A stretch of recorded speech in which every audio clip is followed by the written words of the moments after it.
नमस्कार, आपके साथ मैं हूं दीपिका शर्मा और आप देख रहे हैं क्राइम तक। वर्ल्ड क्राइम बुलेटिन में शुरुआत करेंगे पहली बड़ी खबर से, जहां पर मालदीव्स के राष्ट्रपति मुइज़ो ने एक बड़ा बयान दिया है। उन्होंने कहा है कि 10 मई से पहले जितने भी भारतीय सैनिक वहां मौजूद हैं उन्हें वापस भारत भेज दिया जाएगा। हाल ही में चीन से सैन्य समझौता भी दोनों के बीच में हुआ है, तो जाहिर सी बात है ये बयान वहीं से निकलकर सामने आया है, जिसमें उन्होंने कहा है कि अब इन सैनिकों को वापस भेज दिया जाएगा।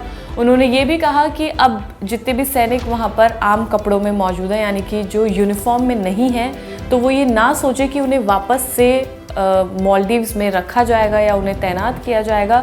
सारी कन्फ्यूजन को मिटा देने के लिए मुइज़ो ने कहा है और ये बयान जारी किया है। और 10 मई की ये तारीख उन्होंने तय की है कि उससे पहले ये तमाम सैनिक वापस भारत भेज दिए जाएंगे। इसके अलावा मुइज़ो ने कहा कि उनकी सरकार मालदीव से भारतीय सैनिकों को बाहर करने में सफल रहेगी। मालदीव और चीन की करीबियां बढ़ रही हैं। दोनों देशों के बीच 2 सैन्य समझौते भी हुए हैं। इन समझौते को इन मुल्कों के द्विपक्षीय संबंधों का न्याय अध्याय बताया जा रहा है, यानी कि जो ये बयान जारी किया है वो है 10 मई के बाद किसी भी भारतीय सैनिक को मालदीव में रहने की इजाज़त नहीं दी जाएगी, फिर चाहे वो सादे कपड़े यानी कि चाहे वो बिना यूनिफॉर्म के वहाँ पर मौजूद हो।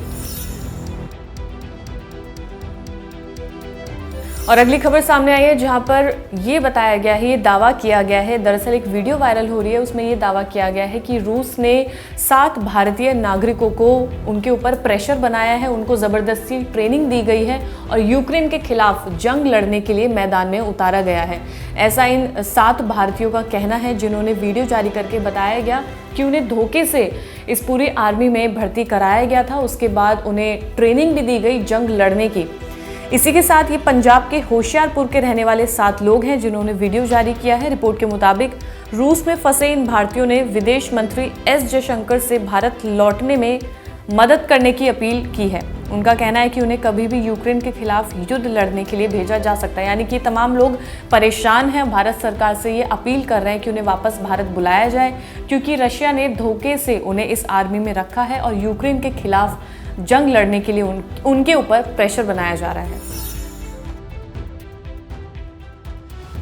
और अगली खबर आई है, जहां पर इटली में ओलंपिक राउंड में एक महिला पार्टिसिपेट करती है, जिसका ये मामला सामने आया कि पाकिस्तान की तरफ से जो बॉक्सर वहां पर पहुंचा था, उसकी टीम में एक शख्स मौजूद था जिसने महिला का पर्स चुराया और वहां से फरार हो गया। इस शख्स का नाम भी बताया गया है। आरोपी का नाम जोहेब रशीद है। पाकिस्तानी एम्बेसी को मामले की जानकारी दी गई। उसके फेडरेशन ने इस हरकत को शर्मनाक बताया। जाहिर सी बात है, काफ़ी शर्म की बात है कि जो बॉक्सर वहां पर अपने गेम के लिए पहुंचा था, उसी की टीम का एक शख्स वहां पर मौजूद एक महिला का पर्स चुराकर भाग जाता है।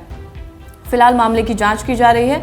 आरोपी अब तक फरार है। रिपोर्ट के मुताबिक इटली में ओलंपिक के लिए क्वालिफाइंग राउंड चल रहा है। पाकिस्तान बॉक्सिंग फेडरेशन ने भी अपनी टीम यहां भेजी है। इसी स्क्वाड में जोहेब रशीद भी शामिल है। रशीद 2023 की एशियन बॉक्सिंग चैंपियनशिप में ब्रॉन्ज मेडल जीत चुका है, लेकिन जो मामला सामने आया है जिससे काफ़ी ज़्यादा, क्योंकि इंटरनेशनल लेवल पे है, तो काफ़ी पाकिस्तान के लिए शर्म की बात हो रही है। फिलहाल उस शख्स को ढूंढा जा रहा है।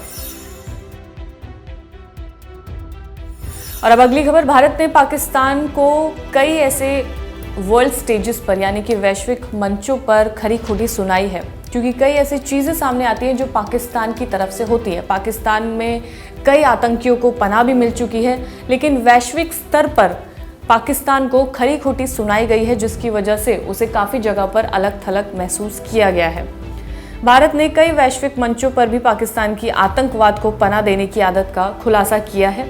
ताज़ा मामला UNHRC का है। भारत ने संयुक्त राष्ट्र मानवाधिकार परिषद यानी UNHRC में भी पाकिस्तान पर करारा हमला बोला और उसे दुनिया की आतंकवाद फैक्ट्री करार दिया। यानी कि हाल ही में मामला सामने आया है, जहां पर ये बोला गया कि पाकिस्तान में कई आतंकवादी बसते हैं। और जाहिर सी बात है, कई ऐसे केसेस, कई ऐसी रिपोर्ट सामने आई हैं जिसमें पता लगाया गया है कि पाकिस्तान में कई आतंकवादी मौजूद हैं और यही वजह है कि उसे अलग थलग महसूस होता है कई ऐसे वर्ल्ड स्टेजेस पर, जहां पर कई देशों को बुलाया जाता है।